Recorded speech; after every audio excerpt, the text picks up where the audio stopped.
This is Democracy Watch. Marc, we're just on the heels of the vice presidential debate. Obviously, a lot of news came out of that debate, but nothing more than this moment right here. He is still saying he didn't lose the election. I would just ask that. Did he lose the 2020 election? Tim, I'm focused on the future. Did Kamala Harris censor Americans from speaking their mind in the wake of the 2020 COVID situation? That is a damning non-answer. It's a damning non-answer for you to not talk about censorship. Obviously, Donald Trump and I think that there were problems in 2020. We've talked about it. I'm happy to talk about it further. So you can obviously hear JD Vance saying outright that he refuses to acknowledge that Donald Trump lost the 2020 election. What are the implications for having somebody potentially in a position of power as high as the vice president, if Trump and Vance win in this election, espousing a position like that? JD Vance was able to hold together for an hour and a half all of the lies and dissembling and hedging and dodging and weaving and slickness that he brought to the debate. And then it all unraveled right in 20 there, seconds. In 20 seconds. Yeah. When he just was caught between, do I give the polished, slick answer that will please America, or do I give the answer that will please one person, right? But an audience of one, but unravel everything else? And he chose the latter. And so JD Vance, wound up going from having a reasonably good debate to being a laughingstock in 20 seconds. And the implications of it should be alarming to everyone.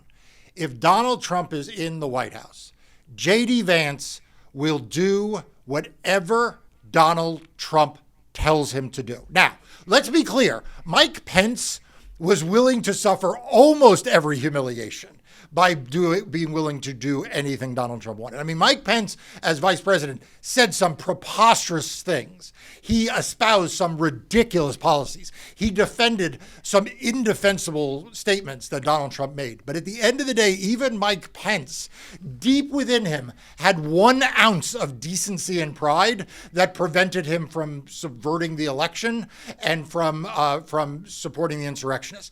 JD Vance has made clear that 1 ounce does not exist. And I know this is a little bit of a political question, but do you think that the implications for what he said at the debate are going to have any consequences for him among the broader electorate?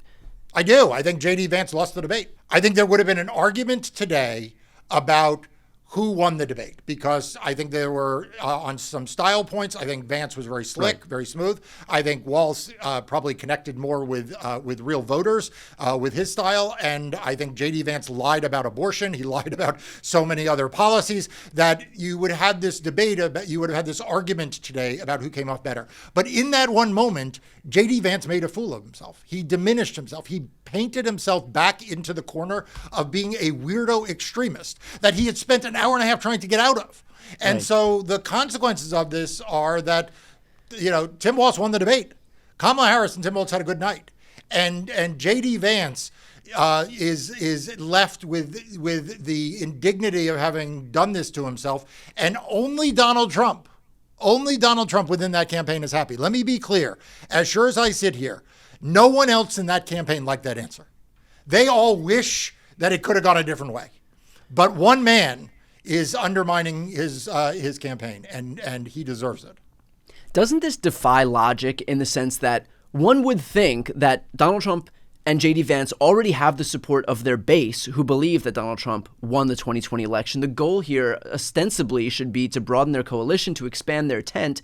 They're not going to be able to do that by espousing the same election denialism that lost Donald Trump so much support after 2020. And so wouldn't it defy logic that he would then espouse this position knowing that this is pretty much their last opportunity to reach voters as we head toward November? Yeah, look, I think JD Vance gets that. I think JD Vance, this is what made the moment so important, because JD Vance is not an idiot. JD Vance is not suffering from dementia. Right. JD Vance is not a comically buffoonish character. He's dangerous. He is more extreme in many respects, but he's not dumb. And in that moment, though, he subverted everything in his being in which he knew what the right answer was. Not just the right answer in terms of the facts, but the right answer politically. To your point, wouldn't it have been better? Yes, JD Vance knew it would be better. And I think everyone on Donald Trump's campaign probably knew what the better answer was. But in that moment, He saw the images of a bloated, brain-addled, grifter, short-fingered vulgarian. And he felt like, I gotta go with that guy. Yeah. And so he did, knowing that it was the wrong thing for him personally, for his integrity, knowing it was the wrong thing for the country, for democracy, knowing it was even the wrong thing politically. He did it because that is the thing that Donald Trump wanted. He debased himself for that man. For you, in a position where you and your team are going to be the one to litigate so many of these stolen election claims, these claims of fraud, whatever baseless efforts Donald Trump and the RNC put forward either before the 2024 election or after the 2024 election to try and do what they did in 2020, does seeing JD Vance go up on stage and basically double down on this same exact strategy of election denialism, does that amplify your worry heading into November? It doesn't amplify it, it reinforces it. You know, Right. I mean, I wrote about this on Democracy.com last May, that this was where we were going. I mean, we've covered it for years, but it's been clear for months that no one in the Republican Party was going to stop Donald Trump from attacking free and fair elections. And it has gotten worse. He replaced his RNC chair. He put his daughter-in-law in charge. He has, as part of the RNC legal team, he has a woman who's currently been indicted for a fake elector scheme in Arizona. Like, they have gone all in. They have gone on in this. And for people who think that we have seen the worst of what Donald Trump is capable of, you are mistaken. Donald Trump will do anything in 2024. He will make any argument. He will betray any friend. He will undermine any alliance. He will subvert democracy. He will throw out votes, and he will undermine free and fair elections like it is throwing out a tissue in the garbage. And JD Vance is not going to stand in his way. And the RNC is not going to stand in his way. And Mike Johnson, the Speaker of the House, who was given an opportunity last week to stand in his way, is not going to stand in his way. Mitch McConnell is not going to stand in his way. There are no heroes coming from the established Republican Party. The heroes of this are going to be you, the voters. They are going to be you because you're going to register to vote. You're going to turn out to vote.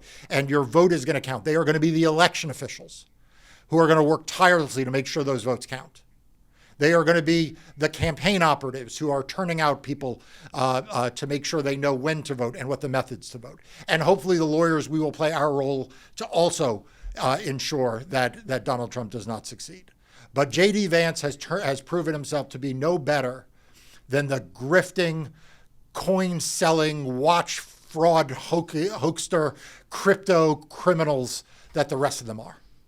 Yeah. And to your exact point, Donald Trump did a lot of those things back in 2020, and that was when his own freedom wasn't on the line. Since then, he is now awaiting sentencing in New York and prosecution in D.C., Georgia, and Florida, so long as the 11th Circuit puts that case back in the trial track. And so if you thought things were bad in 2020, Donald Trump's own freedom, his ability to stay out of prison is on the line right now. And so to your exact point, he will try anything at his disposal to make sure that he can do that. You also mentioned that lawyers would be fighting these efforts, none more than your team. So a small step that we all can take for those watching right now to support the work that Marc and his team are doing is to sign up for Democracy Docket. It's the news outlet Marc founded to focus on everything voting in elections. I also read it on a daily basis. It's a great resource. I'll put the link right here on the screen and also in the post description of this video. Marc, all of that kind of raises the question, do we then have the resources that we need to be able to fight back against these efforts? I mean, you and I have spoken about the fact that Trump himself isn't really even investing a lot of time or energy or resources into get out the vote efforts. He's not even asking people for votes because he's so focused on just his post-election subversion efforts and trying to kind of steal the election that way. So do we have the resources to be able to fight back against what's coming?